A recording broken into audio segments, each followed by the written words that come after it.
तो दोस्तों, उड़ने की आशा के आज के एपिसोड की शुरुआत होती है रात के एक शांत पल से, जहां साइली सचिन के मायूस चेहरे को देखकर उसे हिम्मत देने की कोशिश करती है। वो उसे समझाती है कि कल का दिन जूही की रस्म में चला गया, इसलिए वो ज्यादा काम नहीं कर पाया। लेकिन सचिन की परेशानी वक्त की नहीं होती, मौकों की कमी की होती है। वो कहता है कि उसके पास वक्त तो था, पर सवारी ही नहीं मिली। उसकी बातों में एक गहरी निराशा होती है। इधर साइली को डर लगता है कि कहीं वो हार तो नहीं मान रहा, और वो उसके याद दिलाती है कि हर सुबह एक नई शुरुआत लेकर आती है और उन्हें फिर से कोशिश करनी होगी। इसके बाद सचिन के मन में चल रही असली उथल फुथल सामने आती है। वो साइली को अपने दोस्त राजू के बारे में बताने लगता है। वही दोस्त जो हमेशा बड़ा होने का दिखावा करता था, पर जिसकी जेब खाली रहती थी। वो कहता है कि कैसे राजू अब एक कैब ऐप के लिए गाड़ी चलाता है और उसे लगातार काम मिल रहा है, जबकि वो खुद एक एक सवारी के लिए दिन भर इंतजार करता रहता है।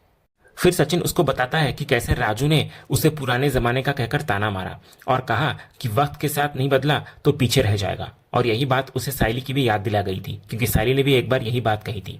सचिन का तनाव अब साफ झलक रहा होता है। वो कहता है कि एक तो कम सवारियों की वजह से उसका दिमाग पहले से ही परेशान है, और ऊपर से कैब एप्स की वजह से बढ़ता हुआ ये कंपटीशन उसे डरा रहा है। सचिन कहता है कि राजू की तरक्की, उसके नए कपड़े, नई गाड़ी, ये सब देखकर उसे अब अपने भविष्य की चिंता होने लगी है। तो इस पर साइली सचिन को शांत करने की कोशिश करती है। वो उसे याद दिलाती है कि वो अपनी मर्जी का मालिक है और हमेशा अपने हिसाब से काम करता है, और यही उसकी सबसे बड़ी ताकत है। वो उसे समझाती है कि यह सिर्फ एक बुरा दौर है जो वक्त के साथ बदल जाएगा।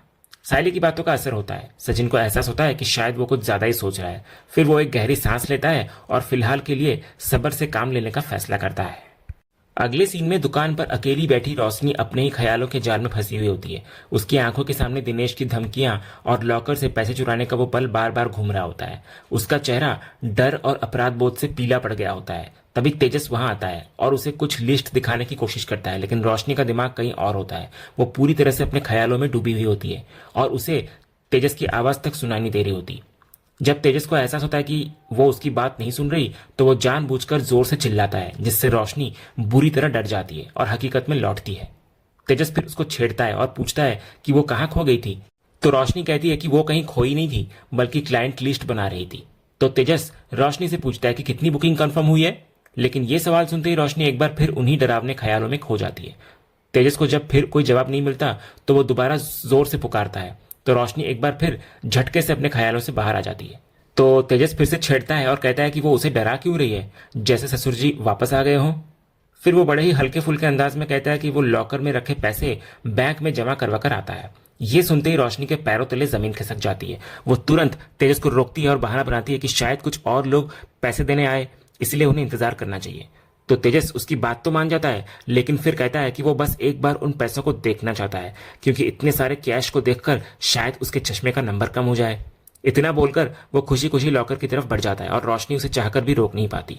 इधर जैसे जैसे तेजस लॉकर के करीब जा रहा था, रोशनी का दिल डूब रहा होता है। वो मन ही मन खुद से कहती है कि अब उसका क्या होगा, क्योंकि लॉकर तो खाली है। अगर तेजस को सच पता चल गया तो वो एक बार फिर बुरी तरह फंस जाएगी। उसे वो सारे पल याद आने लगते हैं जब उसका सच सामने आ गया था, और कैसे रेणुका ने उसे घर से निकाल दिया था, और कैसे तेजस ने भी एक बार उससे रिश्ता तोड़ दिया था। ये यादें और पकड़े जाने का डर उस पर इतना हावी हो जाता है कि उसका सिर चकराने लगता है और वो वहीं बेहोश होकर गिर पड़ती है। तो तेजस ये देखकर घबरा जाता है और भागकर उसको संभालता है। फिर होश में आने पर रोशनी सांस न ले पाने का नाटक करती है। तो तेजस उसको पानी पिलाने के लिए ले जाता है और जल्दबाजी में लॉकर को आधा खुला ही छोड़ देता है। इधर पानी पीने के बाद रोशनी घर जाकर आराम करने की बात करती है, लेकिन तेजस उसको अकेले नहीं जाने देता और राजा रानी को दुकान संभालने के लिए कहकर उसे घर छोड़ने के लिए निकल जाता है। अगले सीन में साइली अपनी माँ की फूलों की दुकान पर पूरी लगन से काम कर रही होती है। दुकान पर ग्राहकों की भीड़ होती है, लेकिन वो सब कुछ अच्छे से संभाल रही होती है। फिर अपनी माँ को फोन पर तसल्ली देने के बाद वो नए ग्राहक ढूंढने में लग जाती है, पर उसे ज्यादातर निराशा ही हाथ लगती है। लेकिन तभी एक क्लाइंट उसको मीटिंग के लिए बुलाता है। तो इतनी नाकामयाबियों के बाद मिली इस एक उम्मीद की किरण से साइली का चेहरा खिल उठता है और वो बप्पा का धन्यवाद करती है। ठीक उसी वक्त सचिन का फोन आता है। सचिन साइली की आवाज में छिपी खुशी को तुरंत पहचान लेता है। इधर साइली अपनी खुशी संभाल नहीं पाती और उसको बताती है कि इतनी कोशिशों के बाद आखिरकार एक स्पा सेंटर के मालिक ने उसे मीटिंग के लिए बुलाया है। उसकी आवाज में एक नई ऊर्जा और आत्मविश्वास होती है, क्योंकि अगर उन्हें उसका काम पसंद आया तो उसे पूरे महीने का कॉन्ट्रैक्ट मिल सकता है। ये सुनकर सचिन भी दिल से खुश होता हुआ नजर आता है। वो उसको याद दिलाता है कि उसने कहा था ना, हर दिन एक जैसा नहीं होता। तो साइली भी पूरे भरोसे के साथ कहती है कि उसे अपने काम पर यकीन है और वो ये मौका हाथ से जाने नहीं देगी। लेकिन उनकी बातें सिर्फ काम तक सीमित नहीं रहती। सचिन साइली से पूछता है कि उसने खाना खाया या नहीं, और जब साइली मना करती है तो वो उसे अपनी सेहत का ध्यान रखने की सलाह देता है। इधर साइली भी पलटकर सचिन से यही सवाल करती है और दोनों एक दूसरे को अपना ध्यान रखने के लिए कहते हैं। दूसरी तरफ घर में एक नया नाटक शुरू हो चुका होता है। रेणुका योगा के कपड़ों में तैयार होकर शकुंतला को फोन पर बता रही होती है कि उसको वीडियो बनाने के लिए अब किसी और को ढूंढना पड़ेगा क्योंकि शकुंतला की तबीयत ठीक नहीं है। तभी तेजस उसको देखकर हैरान हो जाता है और पूछता है कि ये सब क्या है।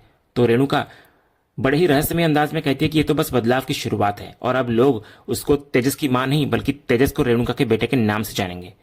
तभी इतने में रोशनी बाहर आती है और रेणुका को उस नए वाले अंदाज में देखकर उसकी तारीफ करती है कि वो बहुत सुंदर लग रही है। लेकिन रेणुका उसकी तारीफ को कोई भाव नहीं देती और बड़े ही रुखेपन से कहती है कि ये तो वो जानती है कि वो कितनी सुंदर है, तो कुछ नया बताए। इसके बाद रिया भी वहां आ जाती है और रेणुका का इस नए रूप को देखकर कहती है कि आप इस आउटफिट में बहुत ज्यादा यंग लग रही हो। ये तारीफ सुनकर रेणुका रिया को धन्यवाद कहती है। इसके बाद रेणुका के दिमाग में एक नई योजना बनती है। शकुंतला की तबीयत खराब होने के कारण उसे अपने नाटक की तस्वीरें खींचने के लिए किसी और की जरूरत थी और रिया उसके लिए एकदम सही मोहरा थी। तो वो तुरंत रिया से कहती है कि उसका एक काम है उससे। इतना बोलकर वो उसको अंदर ले जाती है और इधर रोशनी तेजस से पूछ रही होती है कि काकू को हुआ क्या है। तो तेजस कहता है उसे नहीं पता। अगले ही पल रेणुका हॉल में एक चटाई बिछाती है और रिया को अपनी फोटो और वीडियो लेने का निर्देश देती है। इसके बाद रेणुका एक एक करके योगा की पोज देने लगती है और रिया एक प्रोफेशनल की तरह उसकी तस्वीरें खींचती हुई नजर आती है। इधर रोशनी जो वहीं पर खड़ी होती है रेणुका की तारीफ करते हुए कहती है कि वो बिल्कुल एक मॉडल की तरह पोज दे रही है। लेकिन रेणुका रोशनी को फटकार लगा देती है कि वो ज्यादा मक्खन ना लगाए।